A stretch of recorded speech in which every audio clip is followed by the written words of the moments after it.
Hi viewers, welcome to filmy beat. కేంద్ర ప్రభుత్వం ఇటీవల సినిమా టికెట్లపై జీఎస్టీ రేట్లను తగ్గిస్తూ కీలక నిర్ణయం తీసుకున్న సంగతి తెలిసిందే. 100 రూపాయలలోపు టికెట్లకు ఇప్పటి వరకు 12% జీఎస్టీ ఉండగా దానిని 5% తగ్గించింది. దీనిపై Tollywood director Nag Ashwin social media వేదికగా స్పందించారు. ప్రధాని నరేంద్ర మోదీకి కీలక విజ్ఞప్తి చేశారు నాగశ్విన్. సినిమా టికెట్లపై జీఎస్టీ తగ్గింపును స్వాగతించిన ఆయన 5% స్లాబ్ను 100 నుంచి 250 రూపాయలలోపు టికెట్లకు కూడా పెంచితే మరింత ప్రయోజనం చేకూరుతుందని అభిప్రాయపడ్డారు. ఈ మేరకు ఎక్స్లో మోదీ పోస్ట్ కింద కామెంట్ పెట్టారు నాగశ్విన్. 100 రూపాయల టికెట్ల రేట్లు ఉండే థియేటర్లు ఇండియాలో చాలా తక్కువగా ఉన్నాయని నాగశ్విన్ పేర్కొన్నారు.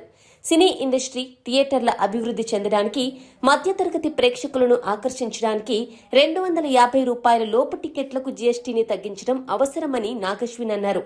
జీఎస్టీ సంస్కరణలు స్వాగతించదగినవే సార్. కాకపోతే 250 రూపాయల వరకు ఉన్న సినిమా టికెట్లకు 5% స్లాబ్ను పొడిగించగలిగితే చాలా బాగుంటుంది. ఎందుకంటే ఈ రోజుల్లో 100 రూపాయల టికెట్ ధరలు ఉండే థియేటర్లు చాలా తక్కువగా ఉన్నాయి. మన పరిశ్రమ థియేటర్లు అభివృద్ధి చెందడానికి, మధ్యతరగతి ప్రేక్షకులను ఆకర్షించడానికి ఇది చాలా అవసరం సార్ అని నాగశ్విన్ రాసుకొచ్చారు. ఇక 100 రూపాయల లోపు ఉండే సినిమా టికెట్లపై ఉన్న 12% జీఎస్టీని 5% తగ్గించడంలో సింగిల్ స్క్రీన్ థియేటర్లకు భారీ ఊరట కలిగే అవకాశం ఉంది. సెప్టెంబర్ 22వ తేదీ నుంచి కొత్త జీఎస్టీ రేట్లు అమల్లోకి రానున్నాయి. అయితే నాగశ్విన్ చెప్పినట్లు మన దేశంలో 100 రూపాయల లోపు టికెట్లు అమ్మే థియేటర్లు చాలా తక్కువ ఉన్నాయి. తెలుగు రాష్ట్రాల్లోనూ అలాంటి సింగిల్ స్క్రీన్ సంఖ్య క్రమక్రమంగా తగ్గుతూ వస్తోంది. ఇక 100 రూపాయలు దాటిన టికెట్లపై 18% జీఎస్టీ అలాగే కొనసాగనుంది. అంటే మల్టీప్లెక్స్లు, ఇతర ప్రీమియర్ థియేటర్లలో పాత టికెట్ ధరలే ఉండనున్నాయి. ఇకపోతే పాప్కార్న్ పై నూతన జీఎస్టీ విధానంలో కేంద్ర ప్రభుత్వం స్పష్టత ఇచ్చింది.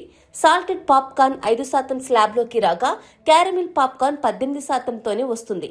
గతంలో ఒకే పాప్కార్న్ పై ప్యాకేజింగ్ ను బట్టి వేర్వేరుగా జీఎస్టీ విధించేవారు. దాన్ని ఇప్పుడు సవరించారు. సాల్టెడ్ పాప్కార్న్ ను 5% జీఎస్టీ పరిధిలోకి, షుగర్ కలిపిన క్యారమిల్ పాప్కార్న్ 18% స్లాబ్లోకి తీసుకొచ్చారు. ఇక్కడ లూజ్ అయినా ప్యాకింగ్ చేసినా తేడా ఏముండదన్నమాట.